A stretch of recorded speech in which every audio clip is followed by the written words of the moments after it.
Hey everybody, it's Mark, DoctorDeadwax, and it's time for After the Dig 11. Um, this is the last video I'm going to make for 2013, so have a happy and safe New Year's Eve everybody tonight, and cheers. I'm enjoying one of the beers Wes sent me.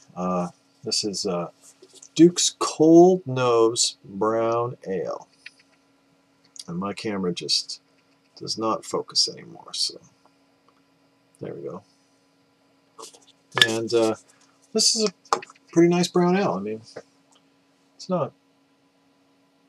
It's a nice drinking beer. Thanks, Wes.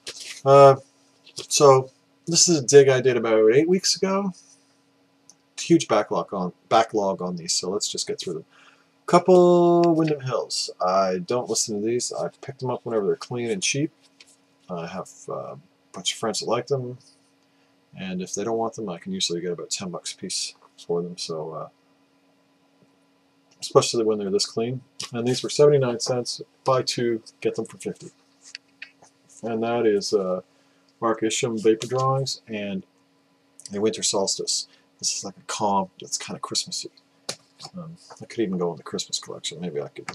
Windham Hill are, I don't know, they're kind of an audiophile darling, and to me they kind of fall into that.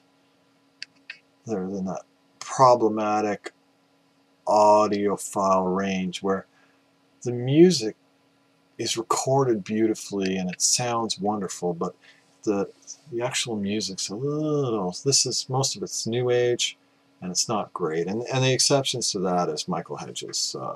So there's always something on the label that stands out. Next is Horse Lips the Tame. This is an Irish, I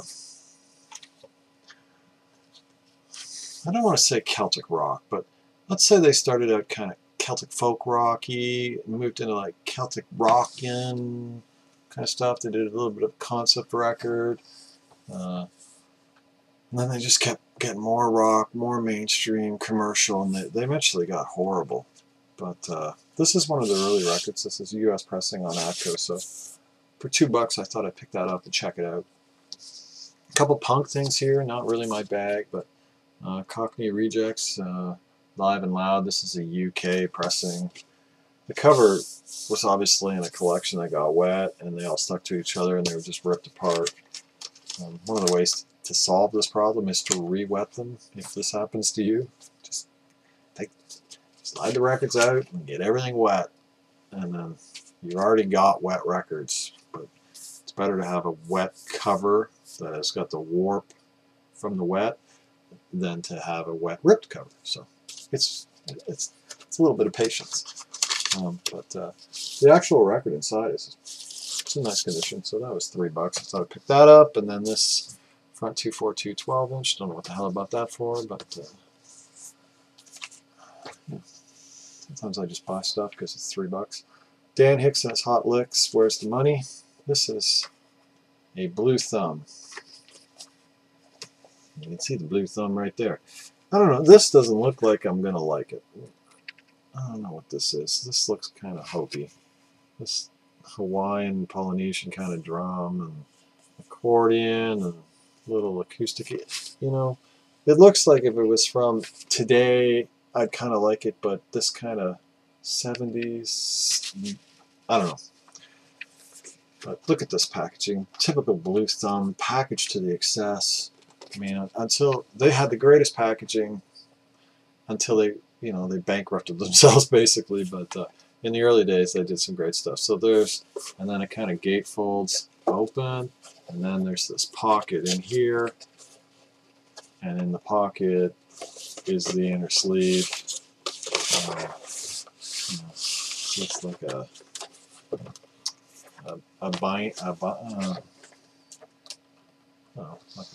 folder kind of deal. And like I said, I don't know if I'm going to like this or not, but this was $3. So, and if I don't like it, I can give David Sequoia Flame a hard time. So $3, it's totally worth that. Next is a box set for $6. The Story of Motown, or the Motown Story. This has 5 records in it. They all but this one come in their original inner sleeves. The records are in great condition, and it's just a collection of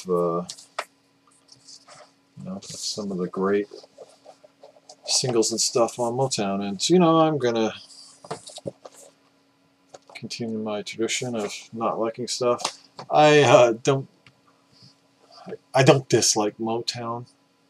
I'm just not a huge fan. I don't want to listen to it, put it that way. But it's nice to have that.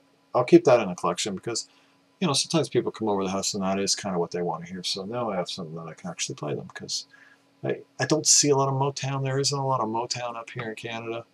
And if it is, it's kind of trounced. So, and that's everything like the Miracles, the Marvelettes, Marvin Gaye, to Jackson 5, Jermaine Jackson, Lionel Richie, the Commodores, Rick James, like the whole 25-year period.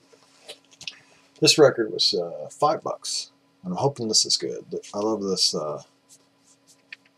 Herbie Hancock's Thrust. I love this kind of spaceship motif here, and I don't think this is like recorded with, or released, probably recorded too, within a year of Sextant. So I'm just hoping that this has that quality to it, because Sextant is just a fucking monster. I'm not sure. I think this is probably cheeseballed out, but I don't know. But it does have Benny Maupin on it, so I'm hoping. I believe Headhunters came before this, so. Herbie's one of these guys. I love him sometimes, and the rest of the time I don't. But I really like Sexton. I really like some of his Blue Note stuff. He's not as bad as Chick Corea. He has a vast catalog of stuff I don't like,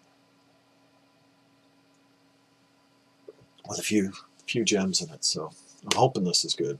For $5, it's just on the standard Columbia label. And last, this is another one that I got for 50 cents because I took more than one of these 79-cent records. But this is great. This is Breaking Glass, Hazel O'Connor, and this is the soundtrack to a movie called Breaking Glass, and it's the story of a band that comes from nowhere, and their rise through the music industry in the late 70s, early 80s in England or in Britain. And this film was also British, so it's really good. It's really gritty. And the music was great, and this is a really good record.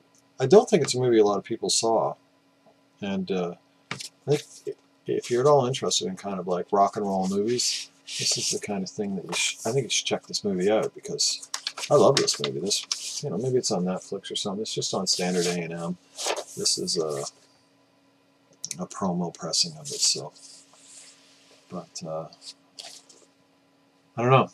Breaking Glass was just a movie that was of its time, that I loved at the time, and 30 years later I still have really fond memories of it from when I was that age. And that was the scene I was into, and that was a movie about that scene. So it's not Sid and Nancy, but it's a pretty gritty story. So anyway, check it out. Hazel O'Connor, Breaking Glass. Great movie, great album.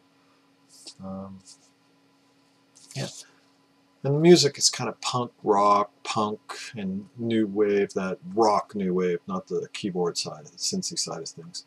Herbie Hancock's Thrust. Here's hoping that's a good one. Whatever, $6 Motown. Dan Hicks and his Hot Licks. That's probably a grail for somebody, but for me it's like a whole hummer. Dan Hicks and his Hot Licks. Blue Thumb Baby. Front 242. Cockney Rejects. I swear there's a band called Cockney Rebels too. I don't know why. The Tame, Horselips, and a couple Wyndham Hills. So next video I make will be in 2014. So have a great new year, everybody, and we'll see you then. Have a great day. Keep the records spinning.